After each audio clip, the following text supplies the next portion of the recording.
Hi, I'm Mark Tyrrell of Uncommon Knowledge, and welcome to Why There's No Need to Relive the Trauma All Over Again, which PTSD treatments can make things worse, and why.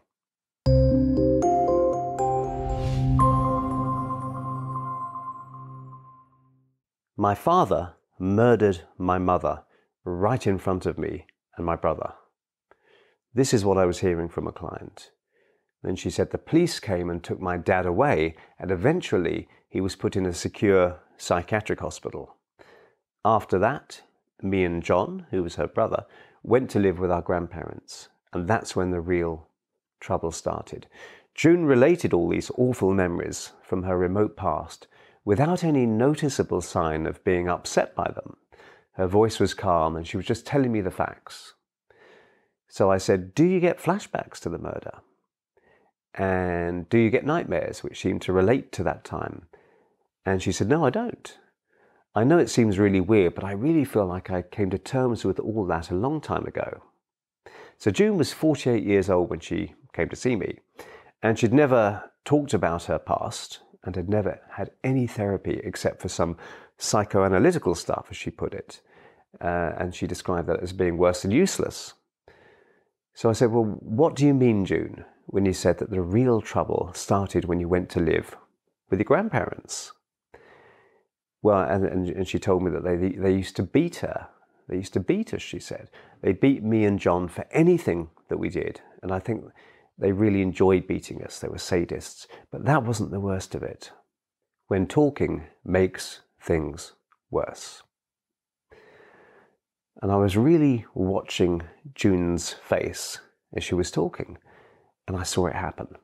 An invisible, sharp wind whipped across, for the merest moment, the otherwise placid surface of a glass-like, calm lake.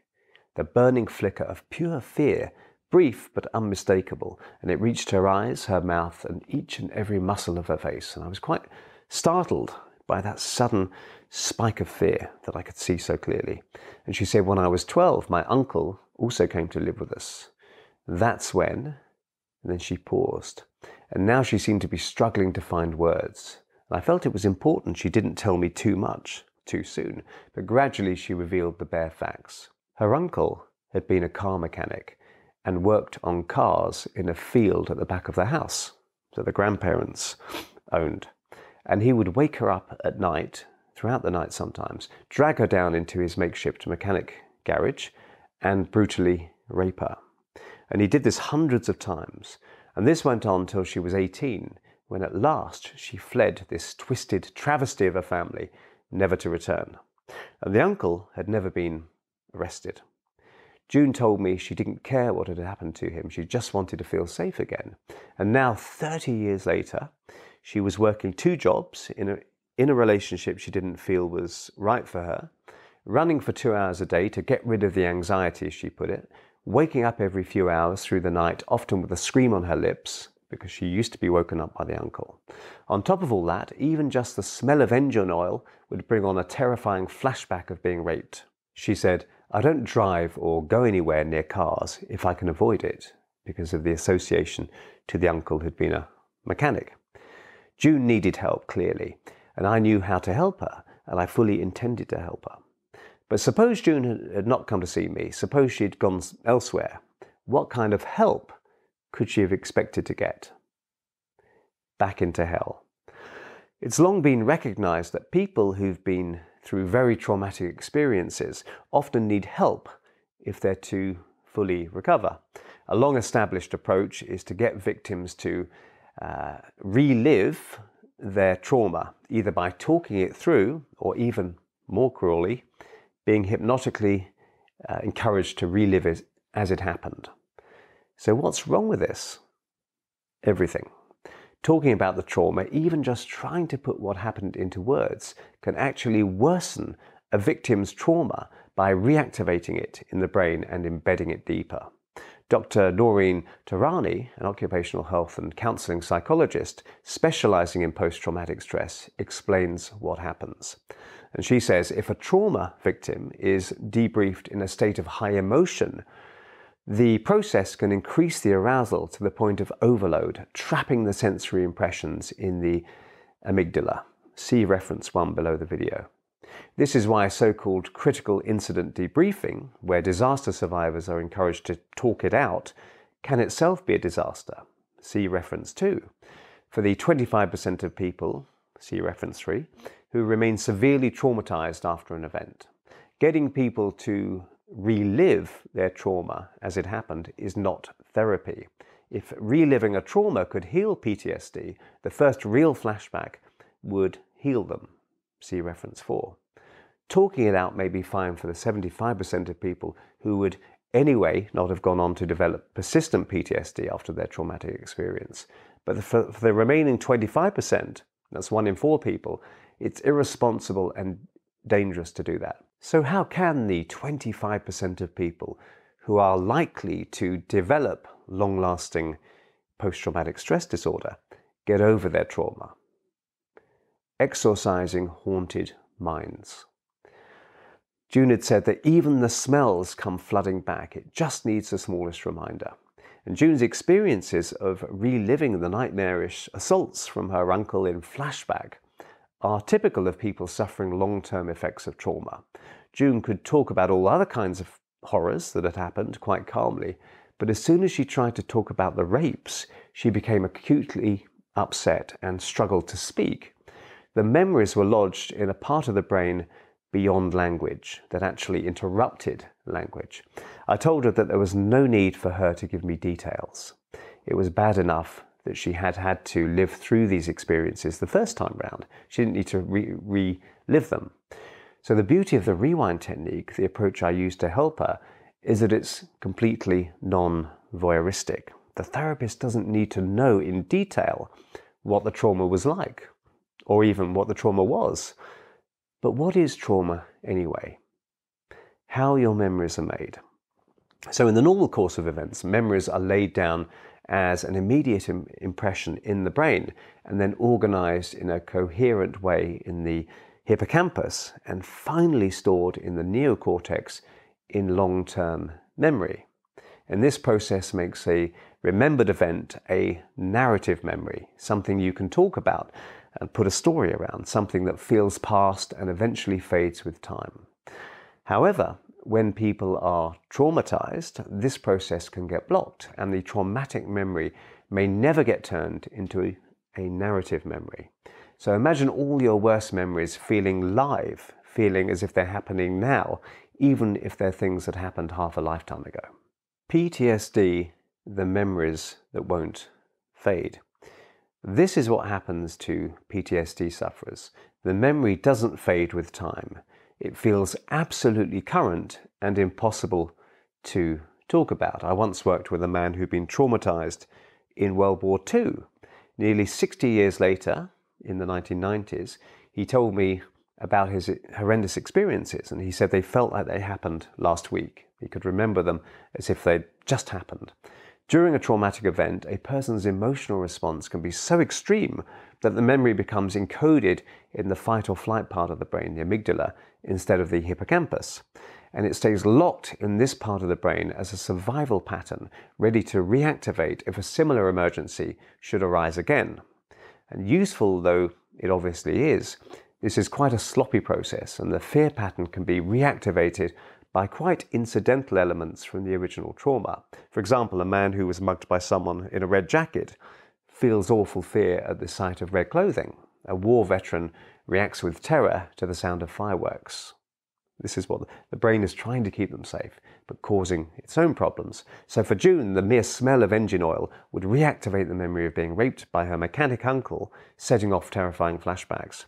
As I said, most people who go through a trauma, around 75%, will eventually, after a couple of months, reprocess the memory through the hippocampus to finally be stored into the neocortex as a past event that feels past. They know it was horrendous at the time, but it no longer makes them feel terrified to recall it. The memory fades. But for the other 25%, recalling the memory is itself a horrendous experience. They feel they're right back in the actual time itself. So talking about it, for these people, will make things worse because the pattern just gets reactivated and embedded deeper. So what does help? An effective trauma treatment must be able to generate both sufficient disassociation and sufficient calm in the sufferer to allow the painful memory to be reprocessed safely and quickly so that it can be moved, so to speak, from the now focused fight or flight amygdala to the neocortex, where it will be tagged as a past, no longer threatening event. Unless this happens, the trauma victim could have a whole lifetime of living in the past. And when the past is terrifying, their whole life is affected. Some therapeutic methods are quite effective though. So let's have a look at some of these methods. First, we've got the resurrected hypnosis and tapping. So a couple of techniques have had some success in treating PTSD. Eye movement desensitization reprocessing, or EMDR, has people recalling a traumatic event while following with their eyes the side-to-side hand movement of the therapist. Sometimes the process is automated with a moving light. And this is clearly a resurrected version of the old watch-swinging hypnotic induction. Its practitioners seem to be at a loss to explain why it's effective, so take a look at reference 5. But we can see that by keeping part of the client's attention in the present time, by giving them a task of following with their eyes something that's happening now, while recalling the traumatic memory, their brain has a chance to log the terrifying memory as past, releasing it from the amygdala, because they're distracted by something that's actually happening in the present. Another popular approach is emotional freedom technique, or EFT, or tapping. And here the therapists using this technique have come up with all kinds of esoteric explanations as to why it works, including blocked energy channels and the like.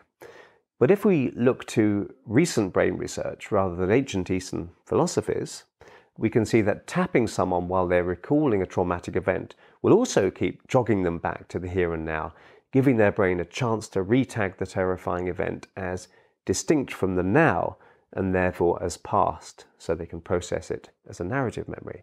When people have uncontrolled flashbacks, they tend to lose contact with the present moment and become totally immersed in the past event. It's a spontaneous hypnotic regression back to the initial trauma. Tapping or getting them to look from side to side stops that happening. So the amygdala gets a chance to give up the memory to the neocortex, where it can finally be tagged as properly past and so no longer a threat to the person. Both these methods can be effective, but both run the risk of severe client distress, and neither is as thorough, comfortable, or effective as the rewind technique. They don't tend to use deep relaxation. Further, if you don't fully understand the principles of what you're doing, and you're relying on a formula, you'll tend to be less adaptive and responsive to the unique needs of your client in the moment. So what is this famous rewind technique, and why do I think all therapists need to know how to use it? Be kind, rewind. So the origins of rewind lie in Dr. Milton Erickson's crystal ball technique. And Erickson would hypnotize traumatized clients and have them review their traumatic time in a crystal ball, over there, disassociated, whilst feeling calm. If the memory is recalled in a state of calm, even once, this can be enough to decondition the trauma completely. So the principle was further developed by Richard Bandler and John Grinder of NLP fame, Neuro-Linguistic Programming, and clumsily titled the Visual Kinesthetic Dissociation Technique, or VKD. Dr. David Muss developed the technique so that it could be effectively used in the treatment of post-traumatic stress disorder, and he called it the rewind technique, see reference 6. Further refined and promoted widely in recent years by the Human Givens Institute, see reference 7, the rewind technique is now a highly effective method of giving a traumatized client an opportunity to review their memories from an entirely disassociated, relaxed perspective. The traumatic event is experienced in reverse. This is such an unusual way of processing the memory that it has the effect of taking out the fear element.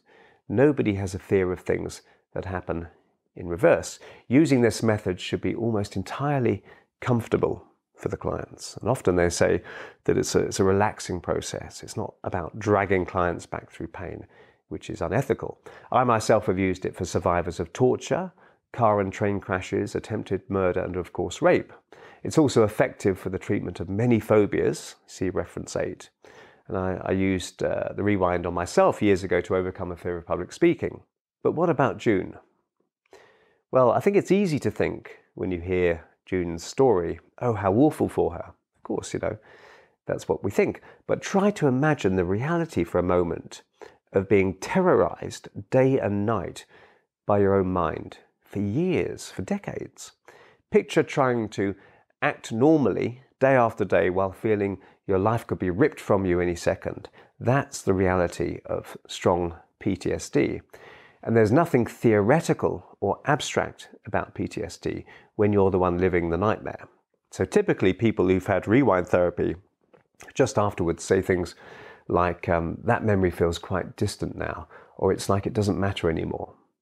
So I worked with June using the rewind for her worst memories of rape in the very first session. And although she'd been raped hundreds of times, we found that once the worst dozen or so memories had been de-traumatized, there was a kind of snowball effect, and her brain learned the new pattern, and all the trauma seemed to go. There were no more flashbacks.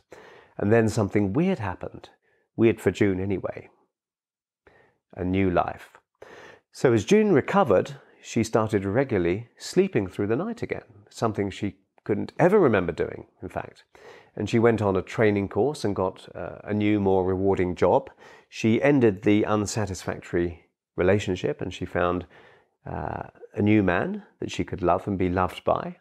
The flashbacks stopped completely, so when she smelt engine oil or saw cars or was around a garage, there was nothing, it was fine. And as her body started to free itself of the excess stress, she started to look younger, in fact. And I'm here to be alive, not just survive, she told me one day. And she's such a decent, brave, kind person. It was an honor to help her. And near the end of our sessions, she made an announcement. And this was an absolutely amazing turn of events, confronting demons. She told me there's going to be a family wedding and my uncle is going to be there and I want to go. That really surprised me. But even though he's nearly 80 now, I still feel that somehow he might have power over me, she said, and that it could all happen again somehow. So this would be a real test. She hadn't seen this man in over 30 years, her former rapist. We hypnotically rehearsed her feeling relaxed and calm during the upcoming wedding. And the next and last time I saw her, she told me that the wedding had gone really well. Her uncle had been there as expected, but his presence had had no effect on her whatsoever. And she said, he was just so small and insignificant, just nothing to me, just part of a forgotten life that I'd lived centuries ago. It's time for me to live properly now and not in the past. And she is doing just that. She didn't want to report him, she just wanted to leave it behind. So if you treat trauma, and if not, why not, I urge you to avoid any method that relies on getting your client just to relive the trauma as it happened. Your traumatized client has had enough pain in their life. They don't need any more from you in therapy. It's appalling to me that there are still therapists, counselors and doctors out there who don't know how to use the rewind technique or how to effectively treat trauma. Millions of people are suffering needlessly, and this needs to stop. So I hope you found that useful, and if you did, please hit like and subscribe, and if you want to hear when my next video is published, hit the notification bell below. I'm Mark Tyrrell of Uncommon Knowledge, and if you'd like to subscribe to my email newsletter, you can find it over at unk.com/blog. That's unk.com/blog, and thanks for watching.